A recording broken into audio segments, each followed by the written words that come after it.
பெரியவர் இல்லை. உங்கள் குடும்பத்துக்கு யார் தலைவராக இருக்கிறா? இயேசு கிறிஸ்து தானே. அதனால் ஒன்றும் பயப்படாதுங்க. ஆண்டவர் உங்கள் கூட இருந்து உங்களை மேன்மைப்படுத்துவதை நீங்கள் பார்ப்பீங்க.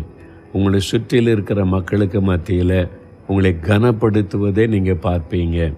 அவங்க மத்தியில் இவங்க வித்தியாசமான ஜனம் என்று அவங்க அறிந்து கொண்டு உங்களுக்கு பயப்படுகிற பயம் அவர்களுக்குள்ளே உண்டாகும்படி கர்த்தர் செய்வார்.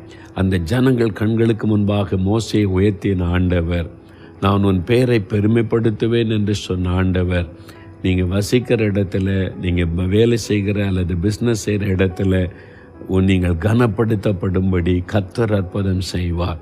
பார்த்தீங்களா, ஆண்டவர் மோசேயை எப்படி கனப்படுத்தினார். அப்போ நீங்கள் ஜெபத்திலேயும் வேத வாசிப்பிலேயும் உண்மையாக இருக்கணும். ஆண்டவரோடு உள்ள ஐக்கியத்தில் நீங்கள் கவனமாக இருந்தால் தான் இந்த ஆசீர்வாதம் எல்லாம் உங்களுடைய வாழ்க்கையிலே உண்டாகும்.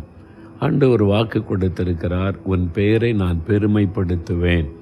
நீங்கள் படிக்கிறீங்களா? படிக்கிற இடத்துல. வேலை செய்கிறீங்களா? வேலை செய்கிற இடத்துல. பிஸ்னஸ் செய்கிறீங்களா? பிஸ்னஸ் செய்கிற அந்த இடத்துல.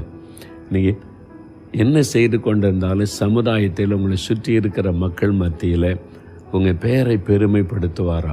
இவங்க வித்தியாசமானவங்க, இவங்க ஜெபம் பண்ணால் அந்த ஆண்டவர் ஜெபத்தை கேட்கிறார், ஆசீர்வதிக்கிறார். இவங்களுக்கு ஒரு மந்திரவாதம் பண்ணால் கூட பலிக்க மாட்டேங்குது. இவங்களை விரட்டிடலான்னு நினைக்கிறேன், துரத்திடலான்னு நினைக்கிறேன், முடியல. ஆமாம், அவங்களுக்கு விரோதமாய் பொறாமையினால் எழும்புறவங்க கூட ஒரு டைம் வரும்போது உங்களை பார்த்து ஒரு பயம் உண்டாகும்படி கர்த்தர் செய்திருவார். நீங்கள் அமைதியாக தாழ்மையாக உங்களுடைய பொறுப்பை நிறைவேற்றுங்க, ஜெபம் பண்ணுங்க, கர்த்தருக்குள்ளே சந்தோஷமாக இருங்க. அவர் தான் வாக்கு கொடுத்துட்டார்ல, நான் உன்னை கூப்பிட்டு விலக மாட்டேன், கைவிட மாட்டேன், கூட இருப்பேன்னே. அது அப்படியே